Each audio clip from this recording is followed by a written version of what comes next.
Sa pagitan ng lupa at dagat ay ang mga kagubatang nakatayo sa brackish waters. Ang kanilang ugat na nakapulupot sa ilalim ng dagat ang nagsisilbing natural nating proteksyon laban sa bagyo, storm surge at ang pagguho ng mga lupa sa baybaying dagat. Bukod dito, ang mangrove o bakawan ay nagbibigay kabuhayan sa pamamagitan ng pangisdaan, kahoy at turismo at sumusuporta sa halos 1,500 na species ng halaman at hayop para sa kanilang pagkain, tirahan at pagpaparami. Ngunit dahil sa banta ng climate change at nakakasirang gawaing pantao, may tumataas na pangangailangang malaman ang mga pagbabagong dulot nito sa saribuhay ng mangrove ecosystem. Paano nga ba natin masusuri ang saribuhay sa ating mangrove forest? Saribuhay, saribuhay, saribuhay, saribuhay.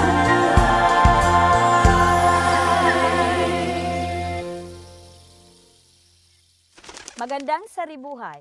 I am Dr. Venus Leopardas, a professor and center head of the Environmental DNA Research and Development Center of the Mindanao State University at Naawan.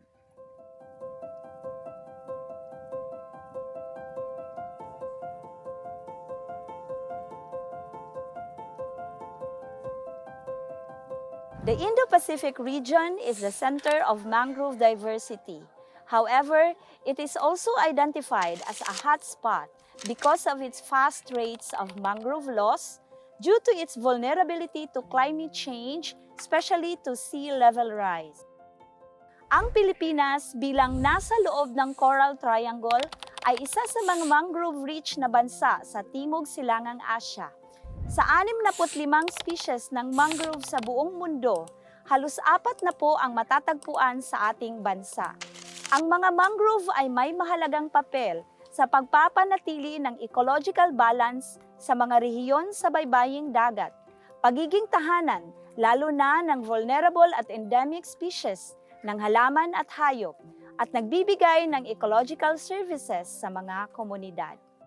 Despite their ecological importance, there is a critical lack of long-term standardized data on the faunal biodiversity associated with mangroves, especially in the Philippines. This makes it difficult to track how species and ecosystems are responding to environmental and man-made stressors and hampers science-based conservation planning. To protect what remains, we must understand what is there. Ang aming proyekto ay parte ng mas malawakang pag-aaral sa ilalim ng East Asia Joint Research Program sa mga pagbabago sa saribuhay ng mangrove ecosystems sa Indo-Pacific region mula sa dulot ng climate change. Sa aming proyekto, ginamit namin ang environmental DNA metabarcoding na isang rapid, cost-effective, scalable at high-sensitive biomonitoring method para malaman kung paanong naapektuhan ang saribuhay ng mga isda at macroinvertebrates sa 5 mangrove sites sa bansa.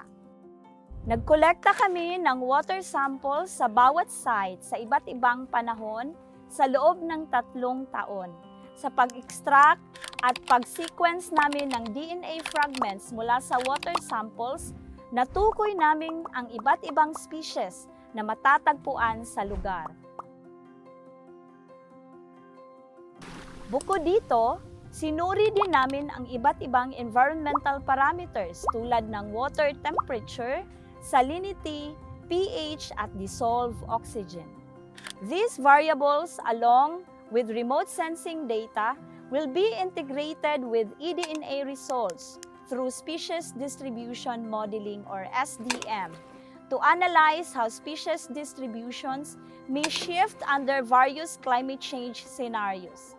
Together, these tools help us understand which species are most vulnerable, how ecosystems may change, and where conservation efforts should be focused to protect biodiversity under climate change. Isang layo ng aming proyekto ay ang pagpapakilala sa paggamit ng eDNA tool sa biodiversity monitoring and assessment, lalo na sa aming lugar na limitado pa ang kaalaman ng karamihan tungkol sa ganitong teknolohiya.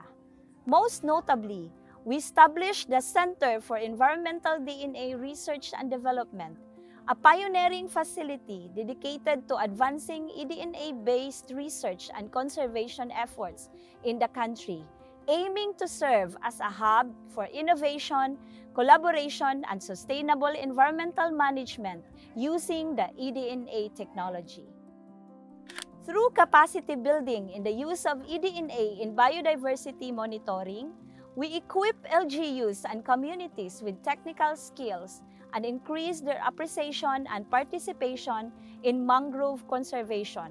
If they have access to data on fish and invertebrate biodiversity without the need for costly or invasive methods, it will help them understand the health of their coastal resources more efficiently.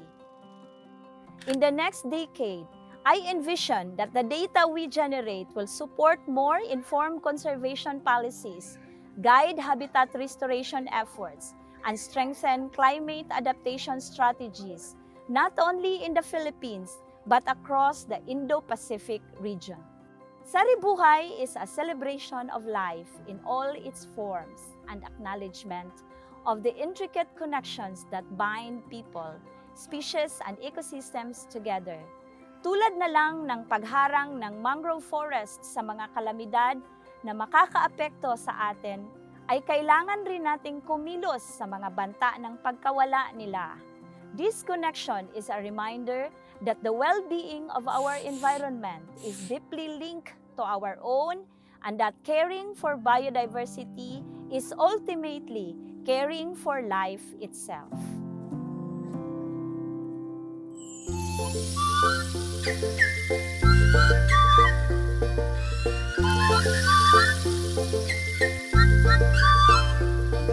Sari buhay, sari buhay, sari buhay.